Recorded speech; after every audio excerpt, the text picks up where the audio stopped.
Bem, meus amigos, agora aqui no YouTube, o outro também é no YouTube, mas passa na Band, né? Na Band TV de São Luís do Maranhão. Agradecer ao colega que está aqui conosco, o Ian, o jovem profissional, que ele, com sozinho, tudo isso automatizado, ele toca bem as coisas aqui para a gente e manda para o pessoal da Band para exibição. Bem, como sabem, vamos continuar com a entrevista com o doutor Eduardo Nicolau, procurador-geral de Justiça, o mais antigo do Ministério Público no Brasil. No Brasil. Colega do doutor Carolina, quando do ingresso do Ministério Público, e por isso eu vou deferir aqui ao doutor Carolina que faça a primeira pergunta dessa da continuação do programa, a parte 2, aqui no YouTube. Doutor Carolina, as honras, por favor. Doutor Eduardo, nesses 4 anos de Procurador-Geral da Justiça, quais os destaques que Vossa Excelência faz da sua atuação? O que foi acrescentado ao Ministério Público como instituição e à comunidade? Quais os serviços que foram acrescentados, incrementados ou destacados na comunidade? Inclusive, salvo engano, a aquisição de outros imóveis, né, para a descentralização das atividades do Ministério Público. Bom, além da criação das promotorias distritais, que eu já falei, das 7 promotorias, eu adquiri um prédio belíssimo em frente à Fonte do Ribeirão, onde eu coloquei a promotoria distrital do centro embaixo e as promotorias do consumidor em cima. Um prédio maravilhoso que estava aí. Eu já estive lá. Já estava arruinado. Muito bonito isso. Um prédio arruinado, que hoje foi completamente reformado de acordo com o IFAM. E, para mim, o desejo que eu sempre quis levar o Ministério para o centro da cidade, Moreira, porque, doutor Carolina, porque é difícil você estar com os promotores de justiça ali naquela avenida, perto do fórum, onde dificilmente passa um ônibus. Verdade. E os nossos clientes são as pessoas mais hipossuficientes. Porque quem tem dinheiro procura advogado para tratar de sua causa. Agora, quem não tem, procura o Ministério Público, procura a Defensoria. Vocês concordam? Verdade. Isso é verdade. Então, eu adquiri o prédio na Praça João Lisboa, que era os Correios. E o que é que eu vou colocar lá, Moreira Serra? Você me pergunta. Sim. Primeiro que tem um auditório de quase 100 lugares. Não sei se vai dar para colocar ainda na minha gestão, mas se doutor Danilo ganhar, com certeza que ele vai executar esse meu plano. Vai ter uma faixa, auditório do povo. Só não pode quebrar. Para que o povo vá se reunir, gritar, dizer o que quer, de prefeito, de político. Audiências públicas. Fazer o que quiser no auditório. Colocar as promotorias da saúde, que são as promotorias mais procuradas que tem. A do idoso, as do idoso, dos deficientes, dos portadores de necessidades especiais, porque você vê que a situação, o desrespeito é muito grande. Isso é verdade. O cidadão vai entrar num ônibus, não tem nada, coitado. Às vezes numa cadeira de roda, é um sufoco. Às vezes a própria repartição pública, quantas ações civis públicas nós já temos no meu mandato, para que todos esses lugares sejam adaptados, para quem tenha essa necessidade. Mas é difícil de conscientizar, doutor Moreira. É muito difícil, nosso povo, é muito difícil, doutor Carolina, de se conscientizar dessa existência disso. É porque você só sofre quando você tem em casa. Aí é que você vê doer na pele, concorda? Então, eu quero fazer isso, do meio ambiente. Eu queria colocar uma promotoria e disse para o doutor Barreto, até rindo com ele, doutor Barreto, eu vou colocar uma promotoria do meio ambiente na Lagoa da Jansen. Ele disse, por que, doutor Nicolau? Para Vossa Excelência sentir o cheiro da lagoa. E ele começou a rir comigo. Eu ia pedir um por acaso, que está fechado, para fazer uma promotoria do meio ambiente. Mas ainda pode pedir, né? Seria ótimo. Mas é muito Seria caro. solução. Mas era muito caro. Seria a solução para a Lagoa. Eu cheguei a procurar o doutor Barreto uma ocasião, porque eu morava ali na Lagoa e havia um problema seríssimo, que era a poluição sonora. A partir de sexta-feira, da tarde era uma coisa horrorosa. Então, aqueles prédios que havia pessoas idosas, médicos que tinham que ir cedo para ver seus pacientes, não tinham condições de dormir, porque o ensaio da festa de sábado começava na sexta-feira, num som terrível, não é?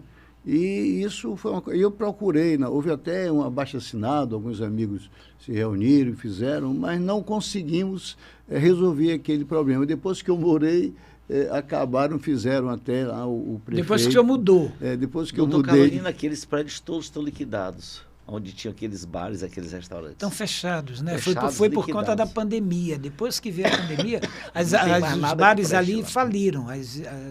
Não, mas eu digo aquele movimento que tinha Não tem mais. sonoro, horroroso, acabou e construíram ali até uma praça com Sim. brinquedos, onde eu vejo as famílias se reunindo. Finalmente, Sim. aquilo passou a ter uma utilidade familiar, e não aquela coisa verdade. absurda, porque assim como o doutor Eduardo falou, você quer fazer festa, faça com seu dinheiro, você quer ouvir a música do seu gosto, você procura um ambiente e limite esse som para você. Agora, você impor para os outros um tipo de som que é absurdo. Eu vejo, às vezes, nas praias, cada um encosta um carro lá com o som. Não sei como se isso ainda continua, porque a minha atividade não tem me permitido mais frequentar as praias. Até acabaram, algumas praias já não tem mais carro, mas me parece que na área do Araçagi, sim. Não sei se isso continua, ou seja, pessoas que não têm... De vez em quando Deus repreende e leva um carro na maré.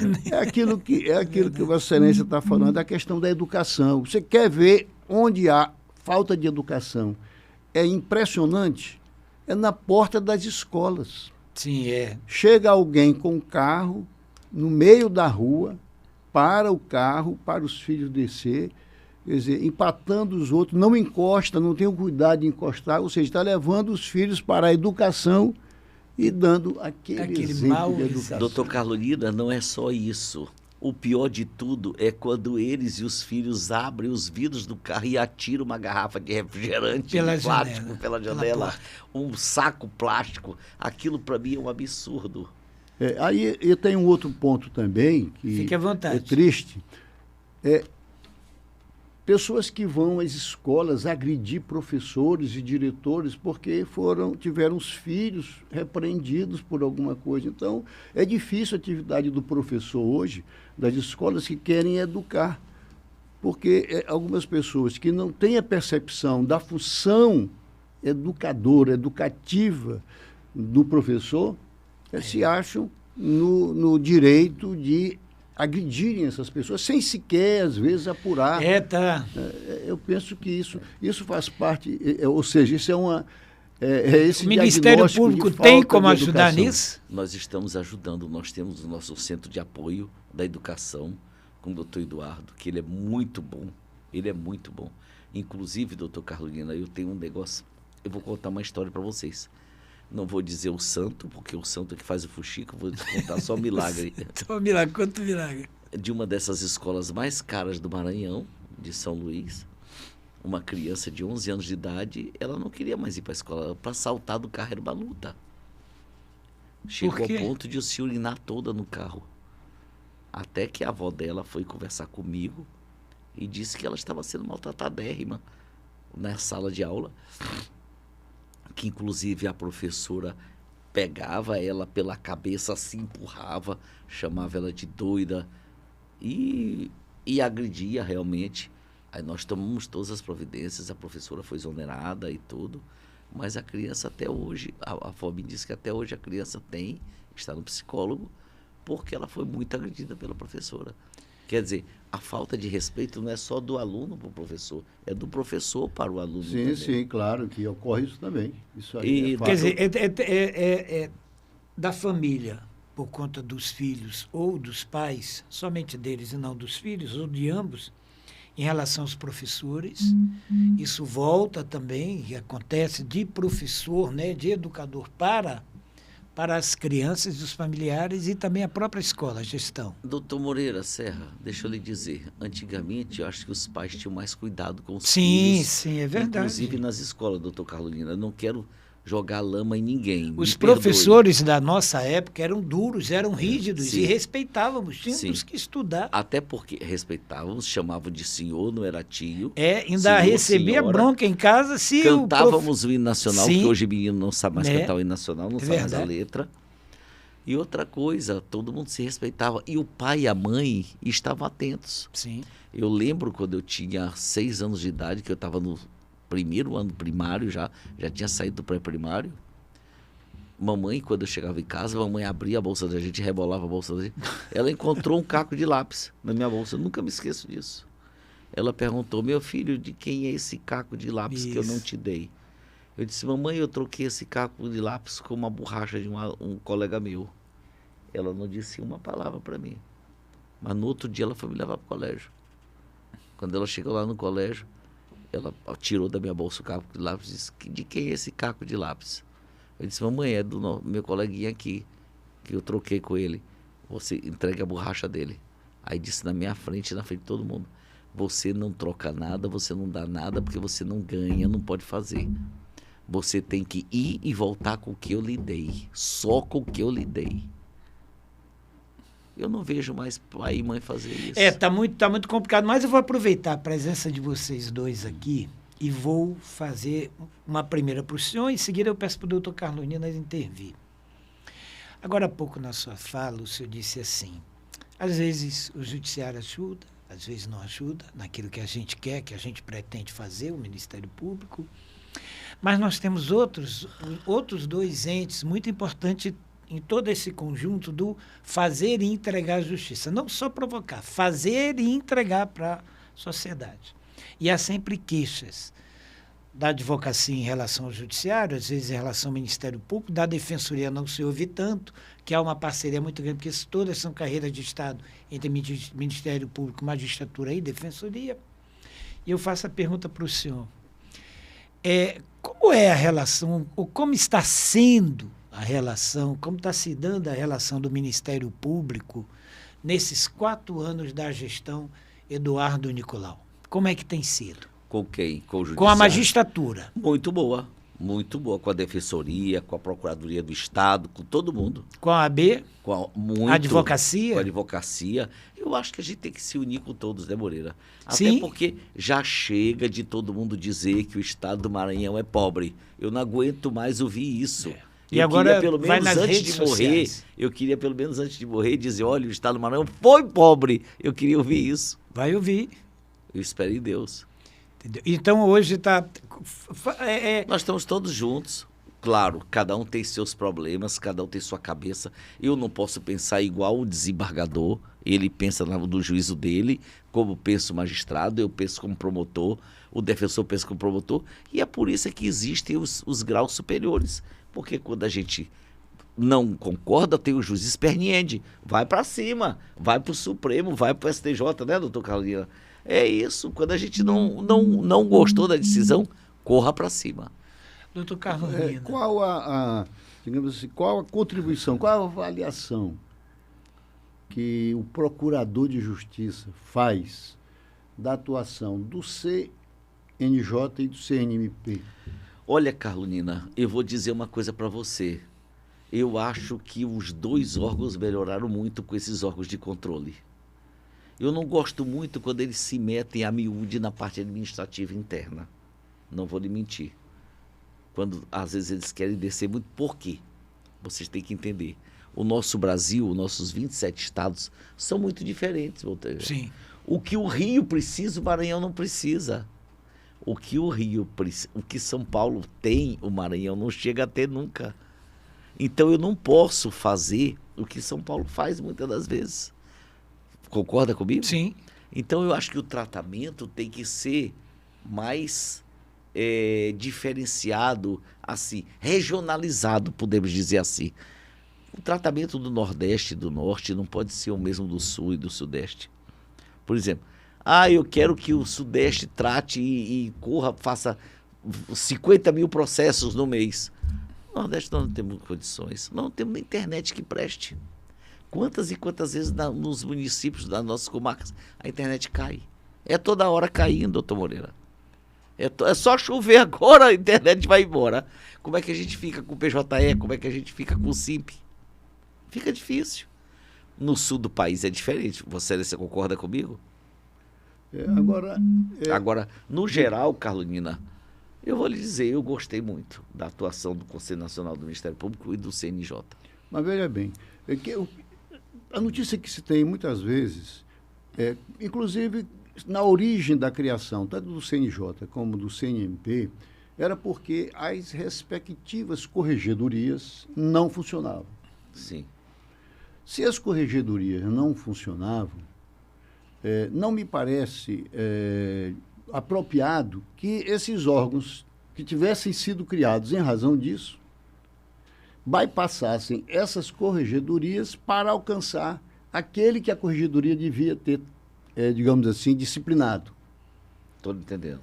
Então, se era para isso, por que esse CNMP e CNJ, em vez de alcançar o magistrado que estaria sendo objeto de uma disciplina, não vai na corregedoria que se omitiu? Isso realmente eu concordo com Vossa Excelência. Mas, por exemplo, no Maranhão, muitas das vezes eles vêm. Agora mesmo nós tivemos um procedimento, o que eu estou falando aqui é público, de um promotor de justiça, que Sim. o próprio CNMP afastou. Sim. Não foi nem a corregedoria. E o Poder Judiciário do Maranhão também teve alguns dos seus integrantes afastados. Mas eu acho que tem que ser mais rápido. A resposta tem que ser um pouco mais rápida. É só isso que eu acho.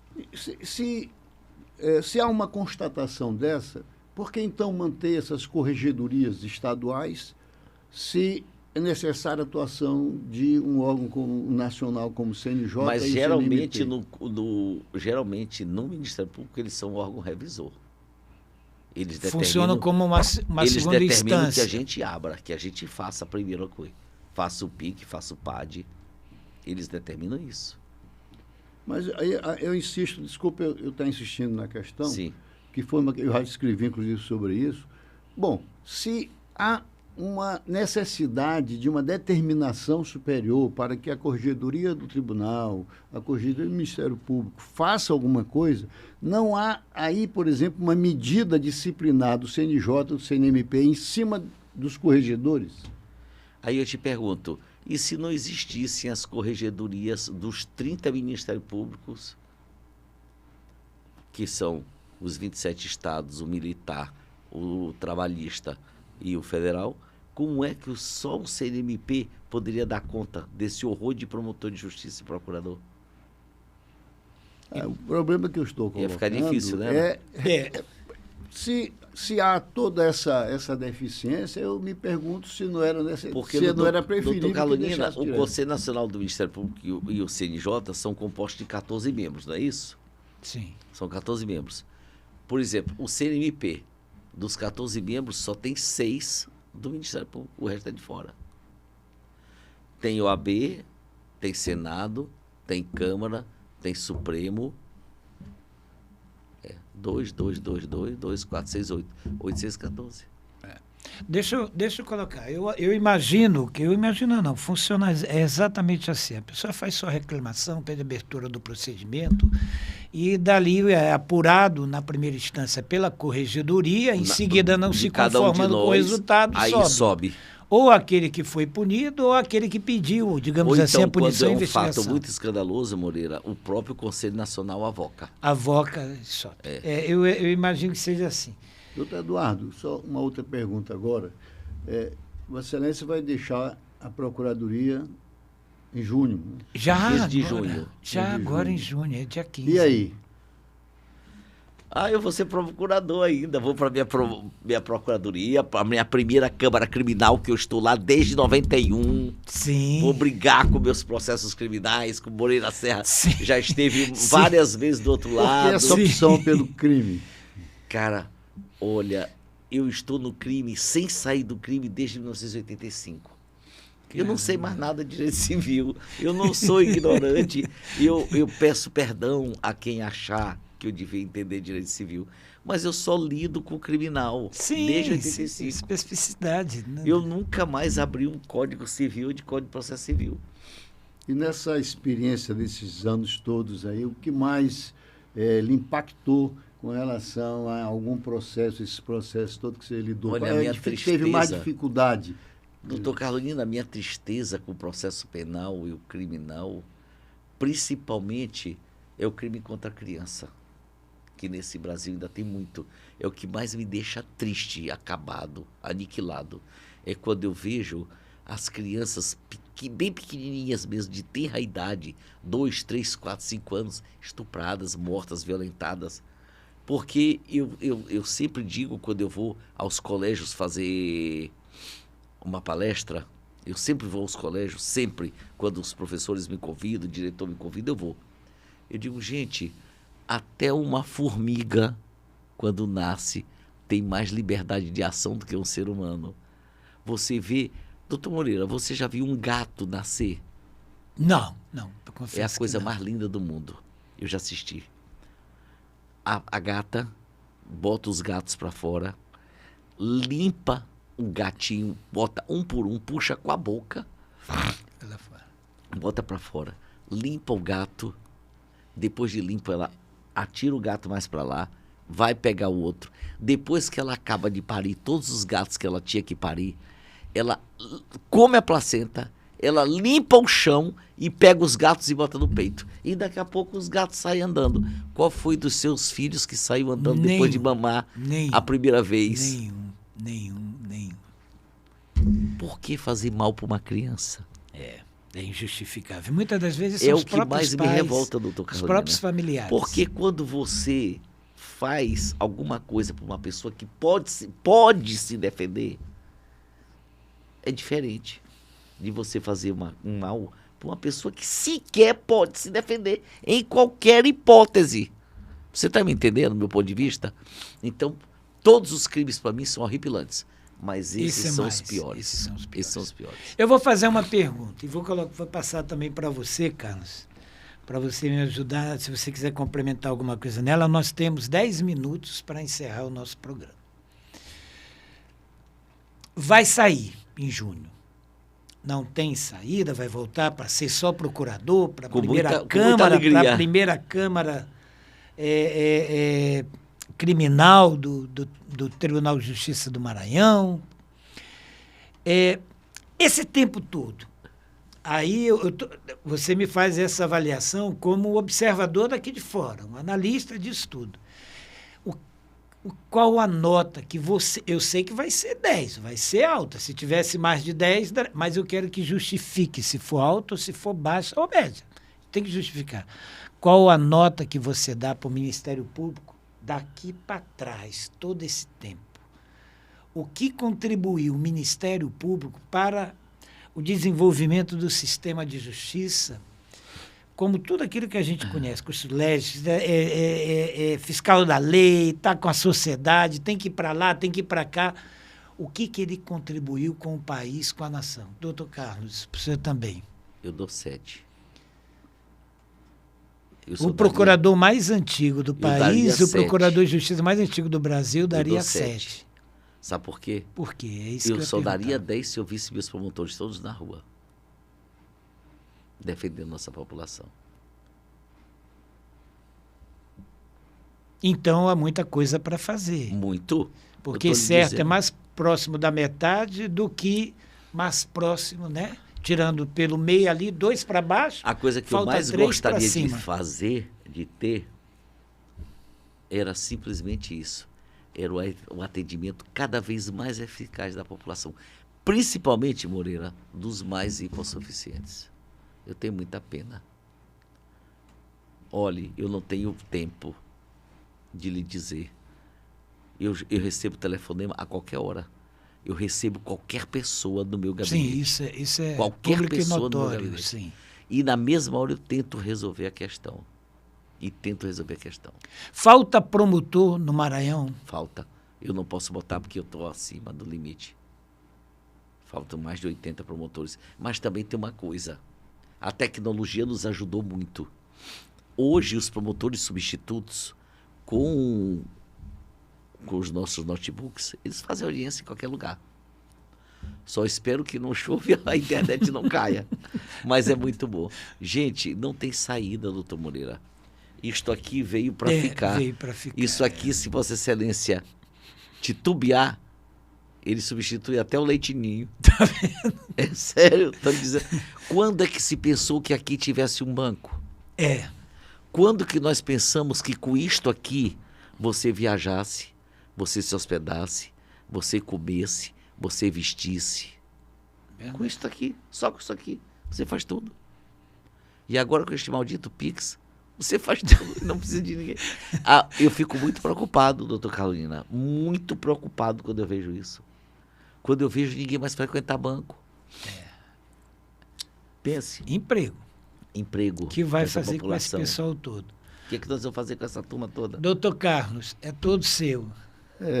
Moreira, o que me preocupa muito, eu não vou dar nota, mas o que me preocupa muito são aquelas pessoas que entram para a magistratura e para o Ministério Público. E para a advocacia também. Sem a noção exata, ou mínima que seja, da responsabilidade que ela tem. O doutor Eduardo já falou muito aqui do Ministério Público. É exatamente aquilo que ele disse. Ou seja, o Ministério Público é o responsável, é a defesa que a sociedade tem. Então, é preciso que essa pessoa que assume um cargo desse, ela tenha essa noção. É claro que tem que ser muito bem remunerada, tem que ter tudo uma estrutura. Sim, claro. Mas tem que saber que isso é para que ela possa desenvolver esse trabalho que ele destacou aqui muito bem. Eu vejo em Eduardo Nicolau um exemplo disso, de um promotor que vestiu a camisa do Ministério Público, como costumam dizer, e faz isso. A mesma coisa da magistratura. O Ministério Público é importante porque ele provoca, ele fiscaliza. E a magistratura, o Poder Judiciário, porque decide. Então, nós colocamos, a nossa esperança é a decisão do Judiciário. E quando você vê um Judiciário passional, parcial,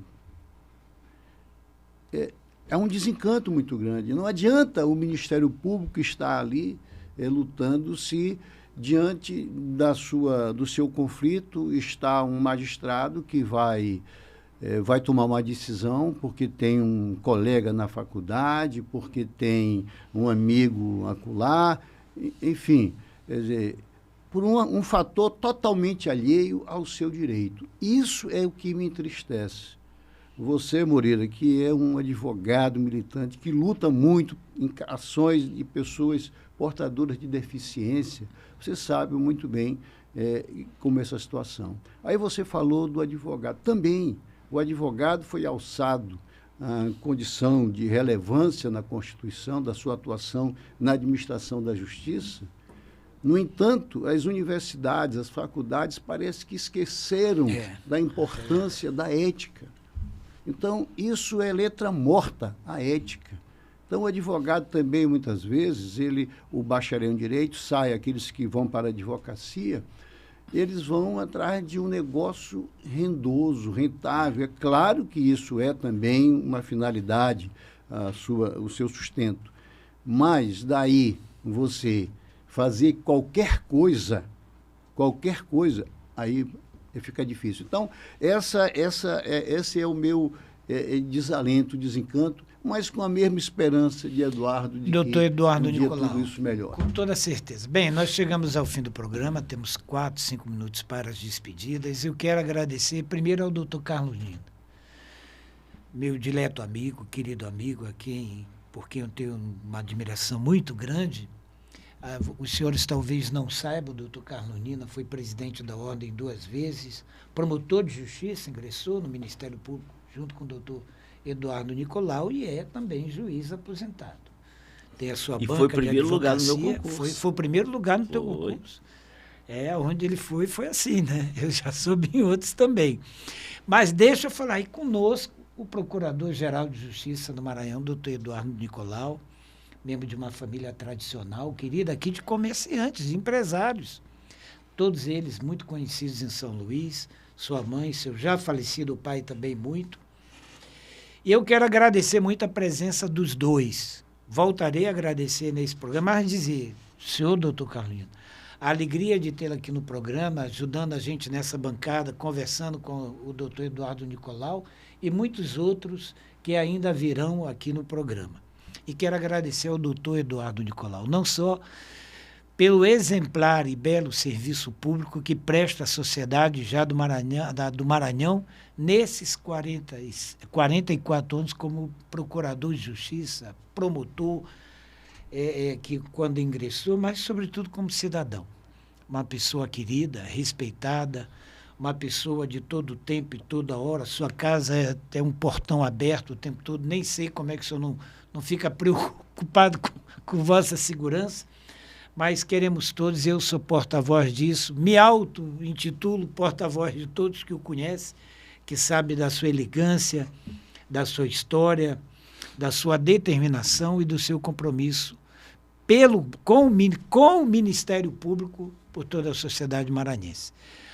Carlos Nina, suas despedidas para o telespectador. Mais uma vez eu faço questão de deixar o tempo para o meu querido amigo, porque eu tenho uma grande admiração, o doutor Eduardo Jorge Hilo Nicolau. Pela família também. Né? Doutor Eduardo, Dona Jaqueline, para Márcia, para Antônio José, em memória também para José Henrique. Pois é, sim, verdade, bem lembrado. Pois, Moreira, eu fico muito feliz de saber que o amigo se interessa pelas causas do Ministério Público. Sim, sempre. Porque eu não separo minha vida do MP. Porque se separar, eu estou frito, eu só sei fazer isso. Eu amo o que eu faço, eu gosto de ir. Verdade. Eu me visto todos os dias. À noite, eu tiro meu terno, minha gravata, minha camisa, escolho, penduro, para vestir no outro dia de manhã. Só faz isso quem gosta, Moreira. Quem não gosta vai de qualquer jeito, né, doutor Carlina? E eu faço isso com toda alegria, até hoje. Você acredita isso? Acredito. Porque eu vou todos os dias para o trabalho como se eu fosse o primeiro dia. E chega cedo. E chego cedo. Sim. E sou a última a sair. Sim. Hoje eu fui almoçar quase na hora de chegar aqui. Para poder vir para cá. E daqui eu já vou para outra reunião.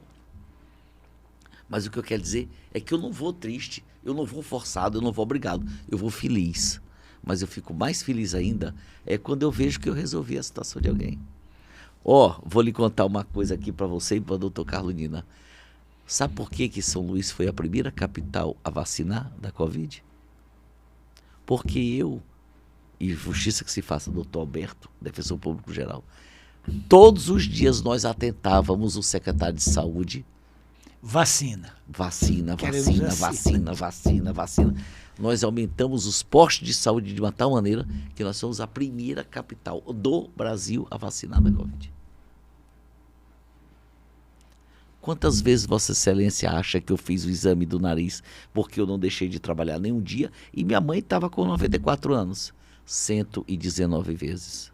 Eu não sinto mais quando faz aquele exame do nariz. Eu não sei mais nem como toca aqui que eu não estou nem aí. Porque a situação é difícil. Doutor Eduardo, eu quero agradecer sua presença aqui, lembrança, inclusive minhas homenagens à vossa mãe, que com toda certeza vai assistir esse programa, doutor Carlos Idem, a todos vocês, nossos participantes aqui pelo YouTube, pela Band, o meu muito obrigado. Nosso entrevistado de hoje, doutor Eduardo Jorge Hilo Nicolau, é uma pessoa extremamente conhecida em todo o estado do Maranhão e no Brasil também, e é o decano do Ministério Público no país, o que muito nos alegra, muito nos enobrece.